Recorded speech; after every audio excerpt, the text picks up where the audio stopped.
Reflections assignment, presentation, decision making using Adair 2022, transformation thinking in lean organizational crisis. I'm Amy Antoinette Batiste, the University of Southern Mississippi. Human Capital Development Class 680, Executive Decision Making, Dr. Richard A. Jeffries, June 21st, 2026. As CEO, I'm presenting our strategic response to the mandated 30% funding and staffing cut. While the pressure to quickly announce what we are cutting is high, John Adair's 2022 book, Decision Making and Problem Solving, teaches us that rushing to solutions is a management failure. We realize at this critical moment, we must avoid the all too common pitfall of making reactive decisions that could result in rushing to arbitrary cuts and hastily thrown together new org charts. Instead, I will walk you through the rigorous step-by-step thinking process we used to build a transformational model from our current crisis to a sustainable new business model. We will follow Adair's structured path, defining the objective, gathering information, generating options, making the decision, implementing and evaluating that decision. The visual. So with the assistance of AI, what you see here is a visual representation of the organization, which all of you have the same organization for this exercise. Number one, if you look on the left, you see the mandate, which is the forced 30% funding and staffing reduction over the 3 years. In the second area at the bottom, you can see unwavering global commitment through our current international facility locations. I mean, that's in the middle, I'm sorry. So in the middle, you see all of our locations, the facilities, the QA facility, the production center, and our 50 sites. At the very bottom, then, you can see the new model, or maybe the solution, represented by an equal balance of the absorption of the new staff and funding reality, that's the 30% reduction, with the same optimum level of service delivery. This new model is supported by the executive decision, which is a triangle base sitting flat and sturdy at the foundation of this organization. That base was formed through what? The 5 steps of the Adair framework. There is an interesting quote on page 21 of the book which reads, "If you do not know which port you're heading for, any win is the right win." I found this particularly applicable as I found myself going down the rabbit hole in this business challenge before giving it ample thought, what Adair refers to as giving it over to the deaf mind. Let's think back to our challenge slide using the 5 steps with more ideas added here to drill down to our true objective. Number one, if you start with the green, what is that, a cylinder? That's not a cylinder. Let's look at the first green one. Let's assess the landscape. What we want to do is separate the core objective from the constraint criteria. An easy mistake to make is to define the objective as simply cutting 30%. But if you remember from the previous slide, our optimal new model says that we must also maintain our excellent service levels while operating 30% leaner. Thus, our defining success criteria is our true objective, which is what? Transitioning to a sustainable model that preserves our quality, our level of service. Now that we've agreed on our true North Star, we begin with number 2, data collection. Under the guidance of how do we rethink our organization delivery model into a streamlined version of itself, offering identical quality environmental services with less operational overhead.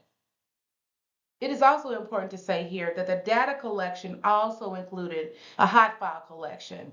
So what I asked our team to do is to let me know of any new projects we had in the queue, any onboarding employees, any new consultants, current consultants, we need to freeze those, any contracts that we knew were on the forecast or on the horizon, because the funding cuts could surely impact those. So those are going to be considered in the short term as we're thinking about the long-term implications over the 3-year term. The data collection included data-wide audits, staff job functions, site production reports, facility, structural, and budget reports. The next step was to work with my data scientists to analyze the data comparatively, site to site, region to region, to look for trends, inefficiencies, duplications, opportunities, gaps, new discoveries, and opportunities for automation. Next, I convened the next executive team meeting to share information for their own insights, to provide feedback during a newly implemented weekly meeting schedule. During this particular meeting, I also asked the comms team to create an internal and an external communication plan for the staff and all of our stakeholders to communicate important timelines and how our decision making will roll out, along with launching a communication tool for monitored feedback. We agreed our next big set of meetings would be to begin the process of delving into feasible options.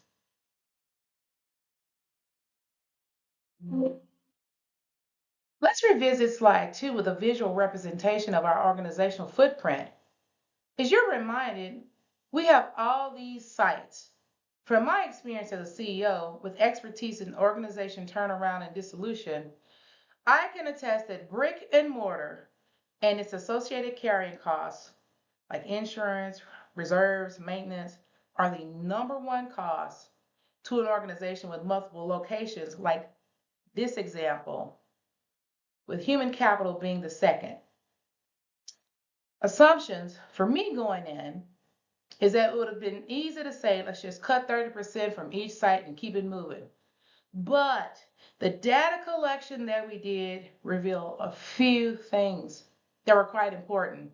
Not all sites contributed equally to the value. Some small sites served critical high demand regions. Some sites were underutilized or duplicative. Equal cuts would have disproportionately damaged mission critical operations. However, utilizing Adair's depth mind principle, the solid work of approaching the answers came into view after my first attempts were not flowing naturally onto the paper, onto this presentation. So once I moved past reading the words and I used AI to create the visual that I shared with you earlier, I was able to do other things and rely on past experience that brought many similar experiences to mind that I'd long forgotten that applied directly to this exercise. In using a limited lobster roll model, as illustrated in the Adair book, I came up with the 3 additional options you see listed here. In each one, either our mission to keep the stellar level of service delivery or quality, or both, were negatively impacted. It was only through the 4th option, a hybrid mode or model, where we found a great opportunity to create a new model and also hold pathways for increased innovation in the area of technology enhancement. The hybrid model will allow us to automate and merge functions, resulting in a lower loss of staff and streamlining of assets in terms of brick and mortar, which is our highest cost driver, as we discussed earlier. It is also important to know that HR has been able to offer at or near term retirement eligible staff at those locations packages that will make them whole, including options to buy these years needed to retire. Consultants, new hires, vacant and backfill positions can be frozen or cut, which can result in less than 5% projected loss of staff at this time, with the hopes that workforce training options and transfer options for our remaining staff can occur as we move through the transition with vendor partners and other options. So we find this is pretty promising as we move forward.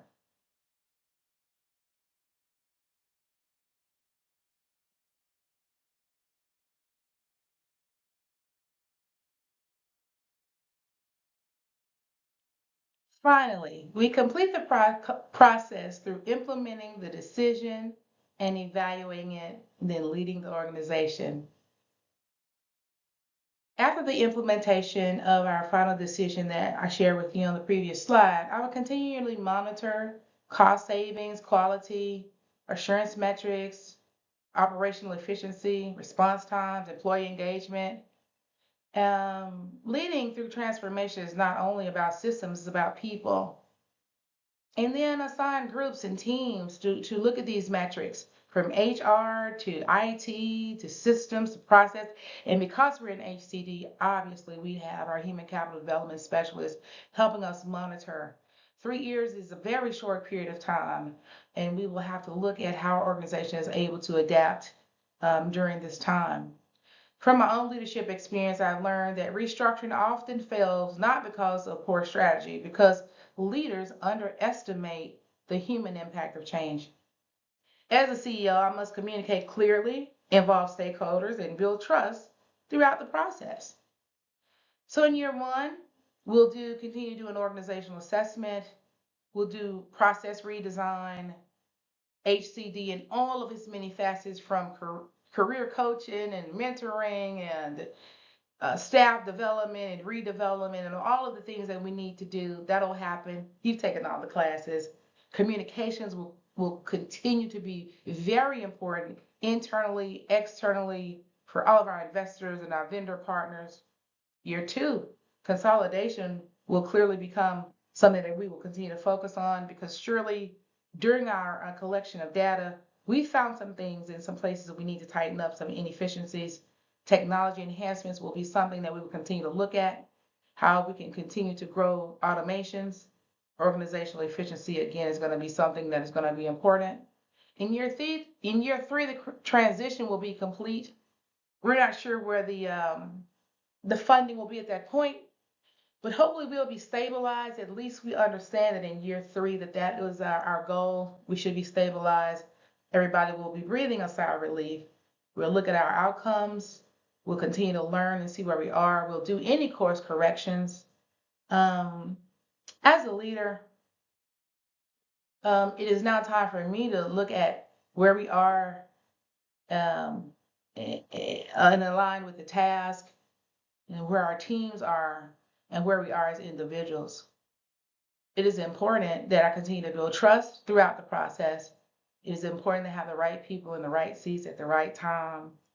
And it is important that we continue to see a new vision as we continue to grow the organization.